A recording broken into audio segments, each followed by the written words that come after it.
tal, amigos de TVU Televisión de la Universidad de Concepción? Bienvenidos a esta nueva teleentrevista. Hoy vamos a hablar con un conocido ya, usted lo debe conocer, Guillermo Cabrera. Él es, lo voy a presentar como corresponde. Él es doctor en Ciencias de la Computación, es profesor del Departamento de Ingeniería Informática de la Facultad de Ingeniería de la Universidad de Concepción y es director de la Unidad de Ciencia de Datos también de la Facultad de Ingeniería. Hemos conversado con él varias veces, integra, porque son varios los profesionales que trabajan ahí, integra el equipo ICOVID y están de cuando en cuando sacando proyecciones. Yo no lo voy a felicitar aquí por el trabajo que han realizado, porque seguramente han recibido felicitaciones por todos lados, porque en buen chileno han hecho, le han achuntado, en buen chileno le han achuntado al tema de las proyecciones, digamos. Pero quiero hacer una entrevista hoy día distinta, don Guillermo, en términos de que ya tenemos un año encima casi de pandemia, digamos. Hace 2 años atrás jamás pensábamos que íbamos a estar en esto, ni usted probablemente haciendo ese tipo de proyecciones, ni yo haciendo una entrevista a distancia. Eh, ¿Cuál es el balance que hace usted al año del trabajo desarrollado por el equipo el cual integra usted? O sea, a modo de equipo, yo creo que si vemos todo lo que ocurrió el 2020, avanzamos mucho en temas que antes habían avanzado muy poco, ¿ya? Y es el tipo de cosas que ocurren en estos niveles de emergencia tan grandes como los que tuvimos este año. En particular, nosotros, o sea, dentro de la unidad de ciencia de datos, nosotros hacemos mucho análisis de datos de distintos tipos, de imágenes, de videos, de datos en general, series de tiempo, pero nunca nos había tocado hacer epidemiología, ¿no? Esa es la verdad. Y a principio de año, cuando esto explotó y que todas las autoridades nos contactaron y nos pidieron ayuda, nosotros tuvimos que rápidamente aprender a hacer todo este tipo de cosas. Y nos juntamos con muchos colegas a nivel nacional, nos tuvimos que enfocar en hacer este tipo de desarrollo. Y eso tuvo un impacto súper grande en el nivel de investigación que se hizo en temas de medicina en general, yo diría. Había muchas cosas que nosotros habíamos tratado de hacer en el pasado, y cuando digo nosotros estoy hablando de la comunidad científica, y que no habían avanzado mucho, ya sea por temas políticos, por temas administrativos, y que gracias a esto, lamentablemente gracias a esto, a la pandemia del COVID, pudimos avanzar en muchas cosas muy rápido, cosas que no habíamos podido hacer antes desde el punto de vista, desde el análisis de datos hasta cosas del estilo meter inteligencia artificial en los hospitales. ¿Cuál dirías tú que es la diferencia fundamental del trabajo que desarrollaban antes y ahora? Voy a deslizar una idea, no sé si será cierta o no, pero el factor humano, el factor comportamiento de la ciudadanía en determinados escenarios sociales, fiestas patrias, Día de la Mamá, ¿cómo tabular ese factor? Porque es un poco impredecible o ya no tanto ya. Siempre ha sido impredecible, ¿ya? Y yo diría que todavía es un poco impredecible. Hoy en día, yo diría que hace una década, que sabemos bastante bien modelar al ser humano, pero también tenemos muy claro que todos estos métodos que nosotros hacemos de inteligencia artificial en general pueden predecir, pueden entender al ser humano, pero tienen una alta incerteza, ¿ya? Entonces, en general funcionan bien todos estos métodos cuando uno tiene números grandes. Si uno tiene números grandes, uno en general puede hacer cosas relativamente bien. En el caso de esto que pasó con el COVID, resulta que teníamos muchos datos que se hicieron disponibles, que uno podría haber pensado hace, no sé, 2 años atrás, muy difícil que estos datos se hicieran disponibles a toda la comunidad. Hoy en día, yo no diría que esto fue al principio, ¿eh? O sea, esto, no sé si lo recuerdan, pero en marzo, abril, toda la comunidad científica estaba luchando por tener acceso a estos datos para poder ayudar, ¿ya?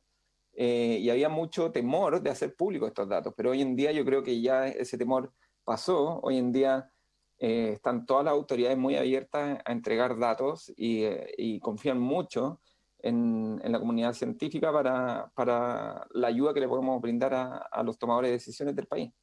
¿Y qué pasa con la confianza en los datos?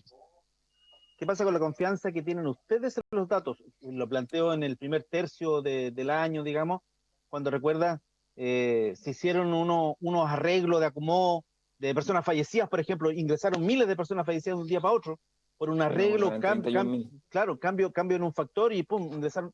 Entonces, ahí hay otro factor que Sí, imagino a ustedes los complicó muchísimo. sí, en realidad nos complicó, pero hay que decir que uno está acostumbrado a que este tipo de cosas pasen, ¿ya? Cuando uno trabaja con datos, uno está acostumbrado a que los datos no son perfectos y que uno no sabe muchas veces exactamente qué tipo de problemas pueden haber detrás de los datos, y uno trata de modelarlos lo mejor que puede nomás. Entonces, por ejemplo, imagínate que yo estoy analizando los datos de una máquina o de una planta eh, eléctrica, lo que sea, o una planta carbón o lo que sea, y de repente yo empiezo a ver los datos y empiezo a analizarlos y empiezo a ver cosas, pero de repente me dicen, oye, ¿sabéis que descubrimos que hace un mes hay un tubo roto? ¿Ya? Entonces uno está acostumbrado a que ese tipo de cosas pasen, porque suelen pasar. ¿Ya? Y en este caso pasó algo muy parecido, que fue, oye, se nos olvidaron estos 31.000 casos. ¿Ya? Entonces uno como que está acostumbrado, como que no dice, ok, está bien, lo vamos a ver cómo lo podemos hacer para que el modelo que teníamos funcione con estos nuevos datos que tenemos y seguramente hay cosas, y lo que suele ocurrir es que uno empieza a entender cosas que antes no podía entender. ¿Ya? Muchas veces uno toma los datos y modela y hace todo tu modelo matemático y proyecta y toda la cuestión y de repente tú decís, oye, pero ¿qué está pasando? No lo entiendo. Y muchas veces después cuando aparecen estos datos te explica todo lo que había pasado antes y dice, ah, por eso.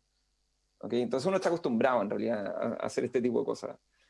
¿Cómo entremos de lleno al tema de la pandemia? ¿Ustedes en qué mes empezaron a trabajar con estos datos? Y vamos al primerito. Me parece que uno de los hitos importantes para analizar, digamos, fue el efecto Día de la Madre.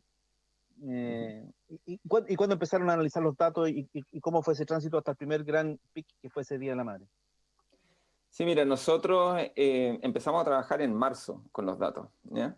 Y para ser honesto, el modelo que teníamos en marzo era muy, muy sencillo, muy básico en comparación a los modelos que tenemos ahora. Ahora tenemos unos modelos mucho más sofisticados.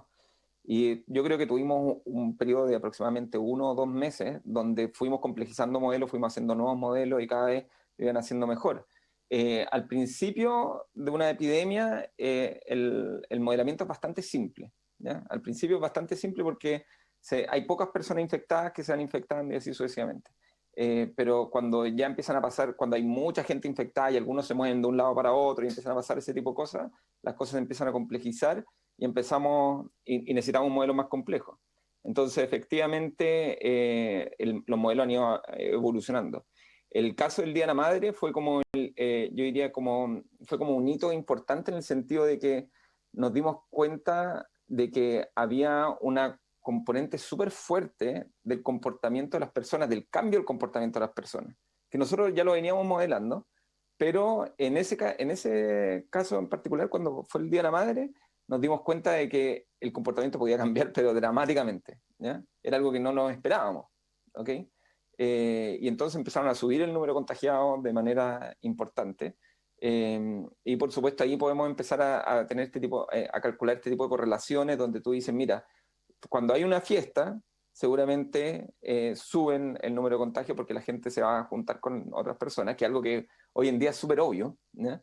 Pero cuando estábamos comenzando con todo esto era como que no lo entendíamos muy bien. Hoy en día lo entendemos perfectamente, o sea, nosotros sabíamos que para Navidad iba a pasar lo que pasó y lo veníamos prediciendo, o sea, proyectando desde 2 meses antes. Nosotros ya sabíamos que íbamos a tener el problema que tuvimos en Navidad. De la misma forma que nosotros estábamos preocupados con lo que ocurrió para el 18 de septiembre, no sé si lo recuerdan, pero el 18 de septiembre supuestamente iban a dar permiso para que todos fueran a festejar y todo eso, y nosotros estábamos en una etapa crítica. Entonces fue súper bueno lo que ocurrió en ese momento desde el punto de vista yo diría que de las autoridades locales, de hacer notar el punto de que no podíamos hacer ese tipo de cosas en este tipo de situaciones. Y eso tiene mucha relación con todo este tipo de modelos, po. O sea, cuando nosotros, por ejemplo, nosotros estos modelos se los vamos presentando a la Intendencia semana a semana. Vamos proyectando y le vamos mostrando lo que va a venir la próxima semana. Y entonces ayuda también a que ellos puedan tomar decisiones y tratar de en algún momento decir, mira, esto no corresponde. Tal vez hubo dos situaciones en donde creo yo un poco las regiones, a propósito de la descentralización de la administración de la pandemia, en donde las regiones han logrado imponer algo al poder central. Uno, el tema de los municipios, que los municipios debían, y todos sabíamos eso, y nosotros lo sabíamos aquí, porque están en los territorios, los municipios debían jugar un rol, y hasta que finalmente el Ministerio de Salud no pudo más, y finalmente incluyó a los municipios en el tema de la trazabilidad, cuando estábamos muy mal en índice de trazabilidad. Y el segundo fue, claro, lo que pasó con el intendente Yacaman, en donde tras él, luego de lo que él se dijo, tras él se unieron todos los gremios, y finalmente se logró convencer a Santiago que, claro, nosotros como estábamos no podía haber permiso para celebrar las fiestas patrias. Eso inhibió, digamos, que tuviéramos un pic para las fiestas patrias, aunque debo decir yo, y no sé si tienes datos de esa circunstancia, a nivel nacional tampoco pasó mucho con la celebración de fiestas patrias, digamos. No así con el Día de la Madre, donde sí hubo una curva evidente, un pic Claro, evidente, digamos. Sí, efectivamente. O sea, nosotros, bueno, de hecho, la fiesta patria es muy importante porque ocurrió algo que es muy parecido a lo que pasó ahora con Navidad y Año Nuevo, que es que disminuyó el testeo, ¿ya? Fue una fiesta tan importante que muchos laboratorios dejaron de funcionar y mucha gente no se fue a hacer el examen nomás, y disminuyó el testeo. Y entonces, de nuevo, vimos desde los datos que había algo raro. Vimos que reducía bajó dramáticamente el número de contagiados, después, ¡pum!, subió dramáticamente. Y nosotros en ese momento, cuando vimos que el testeo estaba disminuyendo, dimos la alerta, dijimos, oye, está disminuyendo el testeo, entonces seguramente vamos a ver menos casos, pero no son reales, no es verdad que hayan menos casos, simplemente que es artificial. Y después, y nosotros dijimos, después lo que va a pasar es que van a subir, porque toda la gente que no se testeó se va a ir a testear. Y efectivamente subió de nuevo el número de casos. ¿Okay? Y lo mismo ocurrió para Navidad y Año Nuevo. Y eso fue súper, ahora mirándolo como en retrospectiva, súper curioso, porque todos sabíamos que iba a pasar esto, ¿no? Y sin embargo, igual yo sentía que desde las autoridades centrales, ¿no? Hacían ver como que había habido una baja en Navidad y en Año Nuevo, porque decían el número nomás. Entonces tú decís, claro, hay una baja, pero en la práctica es exactamente lo mismo que pasó para el 18 de septiembre. Sí, esto se mezcla seguramente con objetivos comunicacionales, con el objetivo comunicacional de decir, estamos mejorando, felicito a las regiones, a propósito de lo que dice el ministro de Salud, felicito a las regiones que van bajando, 5 de 4 regiones, y de la semana siguiente, todas subiendo. Sí, el factor comunicacional ustedes no lo consideran en sus tabulaciones, supongo yo. El efecto, ¿cómo llamarlo? Ahora podríamos hablar del efecto vacuna, pero el efecto vamos bien, pero hay que cuidarse. El efecto fiesta o permiso de vacaciones, vamos bien, pero hay que cuidarse. Eso no se tabula, no existe la posibilidad, debe ser más complejo, porque es un decir, es una expresión verbal que se transforma finalmente en una acción que algunos hacen y otros no hacen, digamos. Sí, efectivamente nuestro modelo no lo considera, pero sí observamos correlaciones entre lo que se informa y lo que nuestro modelo proyecta, que van por carriles distintos, pero uno de repente ve que nuestro modelo empieza a proyectar un alza y ve que va de la mano con un mensaje del gobierno central donde dice estamos súper bien, aquí en Santiago vámonos todos a fase 3, no sé. Y ahí uno empieza a ver al tiro, pum, que empieza a subir las curvas. No lo consideramos nosotros dentro de nuestro modelo porque cada tipo de comunicación es distinta.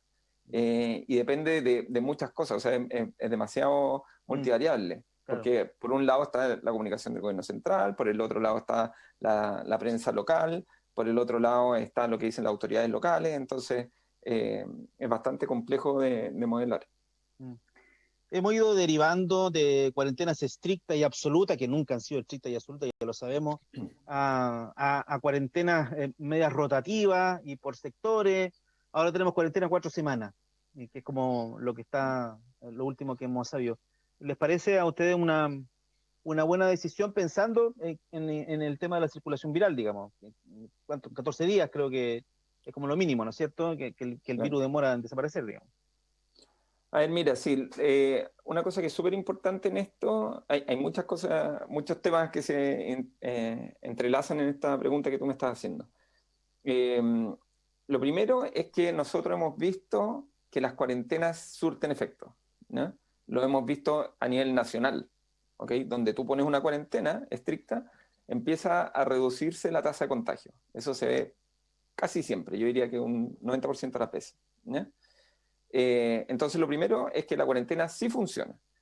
Lo segundo es que no funciona tan bien como a uno le gustaría que funcionara. ¿Ok?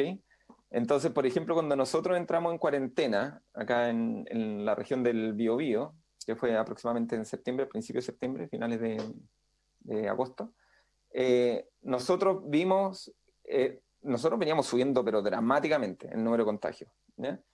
Y al momento de tú poner la cuarentena, empieza a disminuir el número de contagios. ¿Ya?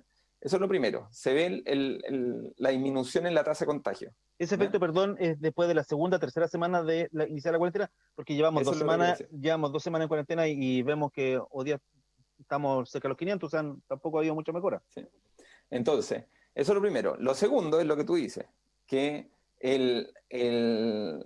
las cuarentenas o cualquier medida que tú tomes hoy día la vas a ver en los datos en 2 semanas más. ¿Ya? Empiezas a ver el primer efecto aproximadamente en una semana. ¿Ok? Pero el efecto real, o sea, para medirlo, efectivamente, qué tan importante fue, lo puedes medir recién después de 2 semanas. ¿Ok? Entonces eso es importante, ¿por qué? Porque, por ejemplo, nosotros estamos viendo ahora, todavía no aparece, estando, digamos, a 28 de enero, ¿ya? Todavía no alcanzamos, o recién estamos a punto de llegar a las 2 semanas, y ahí es cuando tú puedes ver el efecto real de la cuarentena. Sin embargo, tú durante los primeros 7 días, sí ves un pequeño efecto. ¿Ok? ¿Y a qué se debe esto? Es porque si yo me infecto hoy día, yo me contagio hoy día, ¿ya? Seguramente van a pasar 2, 4 días a que me den los síntomas, ¿ya? Entonces digamos que son 4 días que me empiezan a dar los síntomas. Después de eso los síntomas empiezan de manera más leve y después empiezan a incrementarse. Entonces yo cuando esté realmente enfermo y me sienta realmente mal, seguramente van a pasar 2 días más. Entonces ahí ya tenemos 6 días, ¿ya? Y después de eso yo me voy a hacer el examen PCR y después de ese examen, el resultado de ese examen sale 2 días después en los datos, ¿ya? Entonces ahí tú ya tienes 8 días, ¿ya? Más o menos, son 7, 8 días, ¿ok? Pero entonces ahí es cuando tú empiezas a ver recién el primer efecto de las cuarentenas, ¿ya?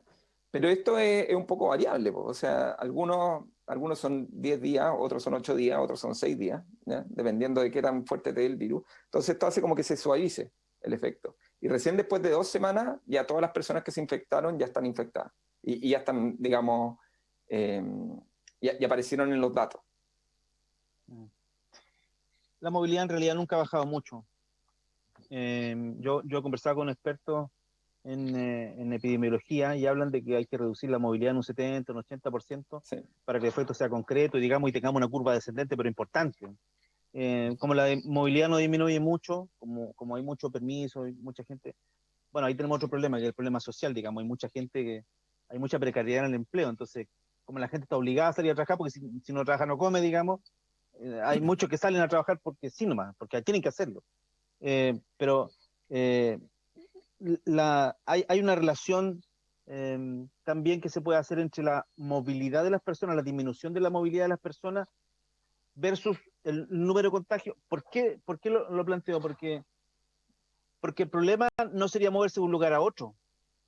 Porque en rigor uno en el auto no debería tener problemas. Los que van en la micro evidentemente sí, ¿no? Pero, pero los problemas siguen siendo el tema de las reuniones familiares, el tema de las fiestas ahora, esos encuentros, eh, esos descuidos, digamos, no la movilidad en sí misma, ¿o no? Exacto. O sea, en términos de la movilidad la movilidad no es la causa del contagio. Entonces, cuando tú dices la movilidad no ha disminuido, efectivamente no ha disminuido y eso te sirve como un termómetro para medir cuál es la cantidad de contagios que van a haber, ¿ya? Pero la causa no es la movilidad. El problema es que cuando yo me muevo, seguramente no respeto las condiciones sanitarias que debiese respetar tanto durante el trayecto como al momento de estar en otro lado, ¿ya? Y esto tiene relación con nuestra realidad, o sea, con la realidad de Chile. Si es que tú piensas, es muy difícil. Mira, uno no tiene que estar con personas sin mascarilla en espacio, y en espacios cerrados, ¿ya? O sea, tienes que tratar de evitar los espacios cerrados con personas que puedan estar potencialmente contagiadas. Si tú piensas en las personas que tienen que viajar, que cómo funciona Chile, que tienen que viajar de un lugar a otro para trabajar en micros que van llenas, ¿ya? Ahí es muy difícil que las personas no se contagien dentro de la micro, ¿ya? Pero a la vez, si es que tú piensas en personas que van a visitar a su familia, también ocurre lo mismo, porque llegan a ese lugar y dicen, ya, ok, ahora ya estamos más relajados, relajémonos un poco, me voy a tomar una copita de vino y me bajo la mascarilla, me tomo la copita de vino, achú, y me meto y me pongo la mascarilla de nuevo, y ahí los bichos quedan dando vueltas, y después viene mi mamá y no sé, pues llega a comerse un pedazo de torta y se tiene que bajar la mascarilla y los virus que están dando vueltas, ¡pum!, entraron, ¿ya? Entonces, el tema no es la movilidad, el tema es respetar todas las indicaciones que da la OMS para no contagiarnos. Pero el problema es que la movilidad sí nos sirve para ver, nos sirve como un indicador Claro. de si están respetando o no todas estas condiciones. Ya, hablemos un poquito, porque ya nos queda poco tiempo, hablemos un poquito del efecto vacuna. En los últimos datos dan cuenta de 10.000 personas en todo el país que se han vacunado con ambas dosis y cerca de 56.000, 57.000, 60.000 personas que ya tienen la primera dosis inoculada, lo que no significa mucho porque entiendo que la inmunidad se consigue después de la segunda dosis con 7 días o 15 días, o dependiendo de la vacuna, digamos, que se vaya a inocular, porque tenemos 3 que están autorizadas.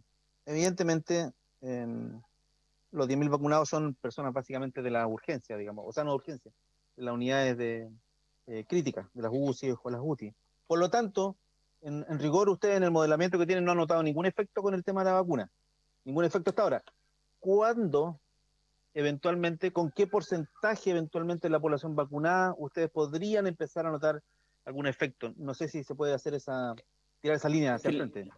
el efecto es un efecto suave, ¿ya? En el sentido de que vamos a empezar a notarlo a medida que más gente se vaya vacunando. No es como que si hoy día, o sea, si pudiésemos hoy día vacunar al 80% de la población, Claro, se notaría en 14 días seguramente más. lo vamos a ver en 14 días más y Claro, ¡pum!, para abajo nos claro. fuimos, ¿ya?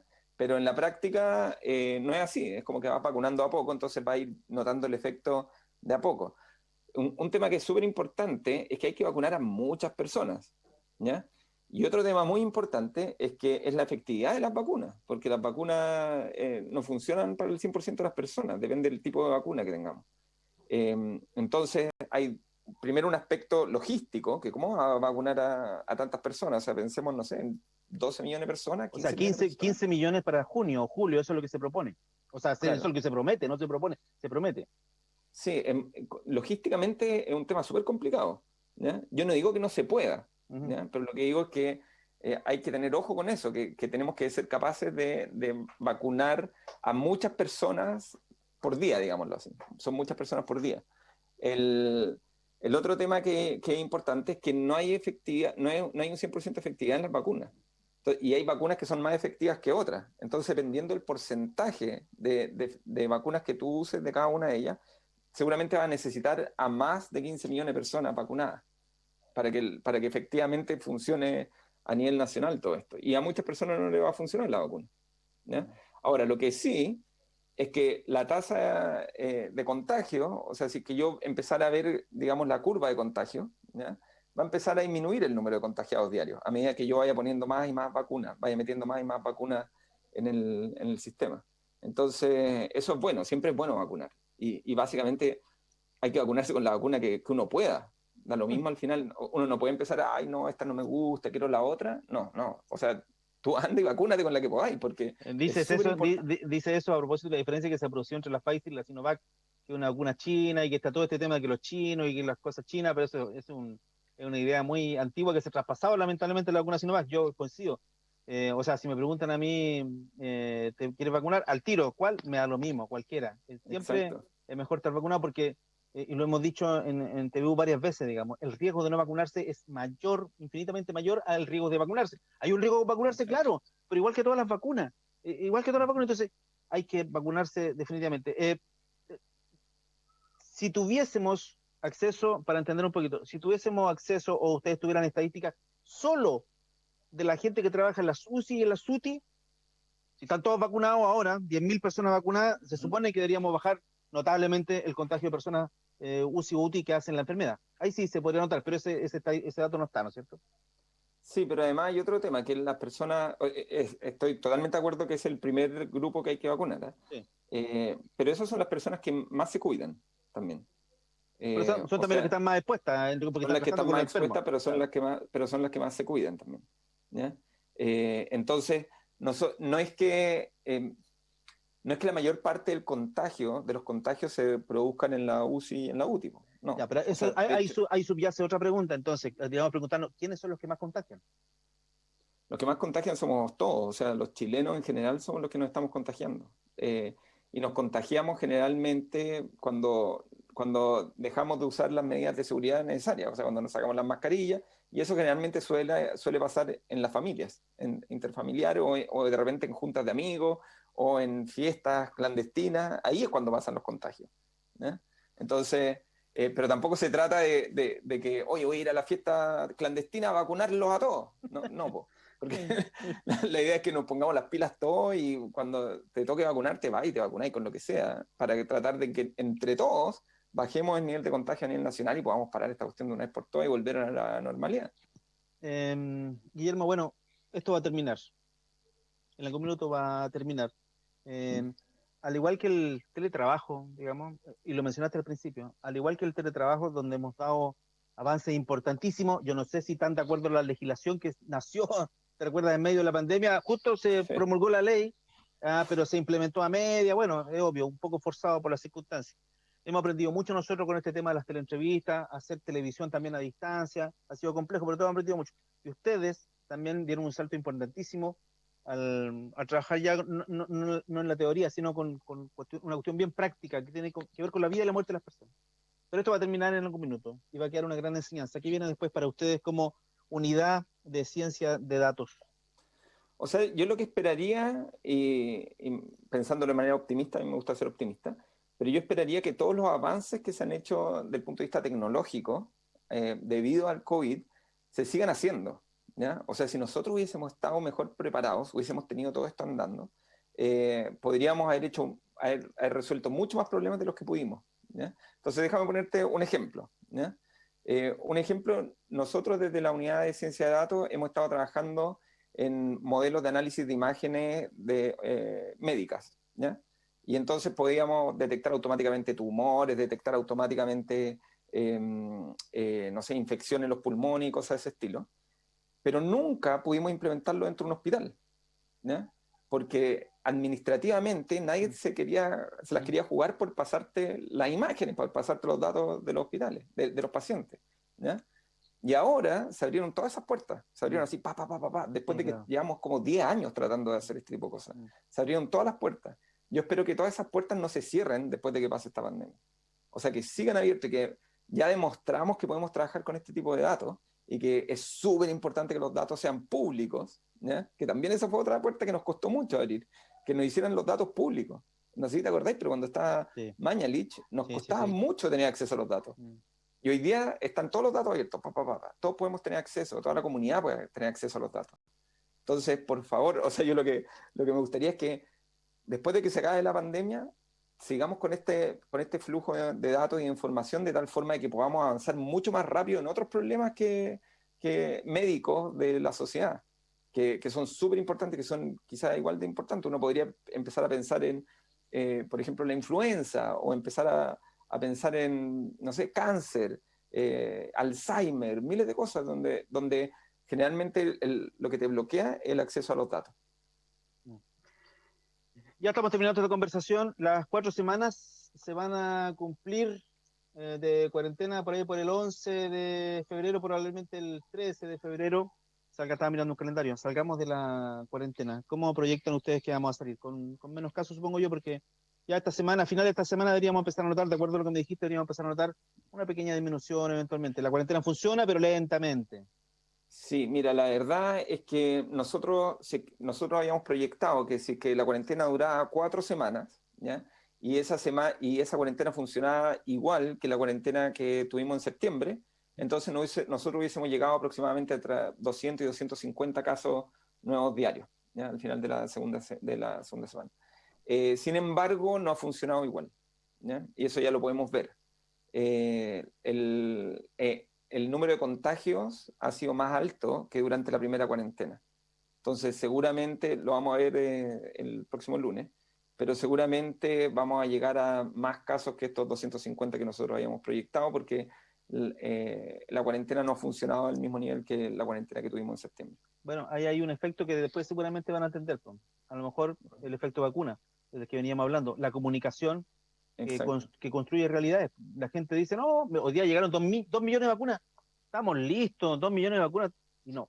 No, eso no es nada. Bueno, pero es que eso construye realidades. Entonces, nosotros que trabajamos en el tema y estamos todos los días mirando estas cosas, nos damos cuenta de eso.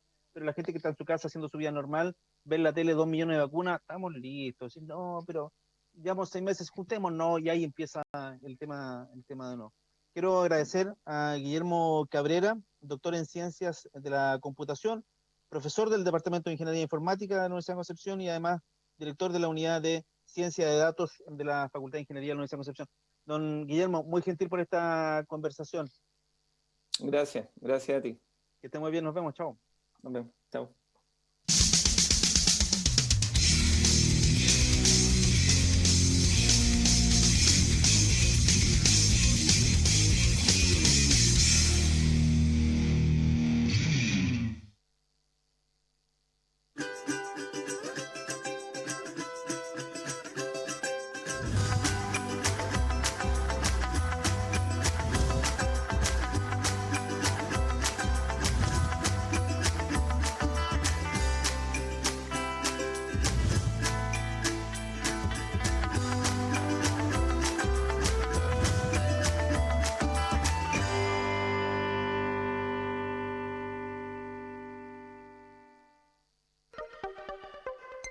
Desde marzo en TVU adaptamos nuestros horarios para cuidarnos, cuidar a nuestras familias y cuidarte a ti. De lunes a viernes, TVU Noticias.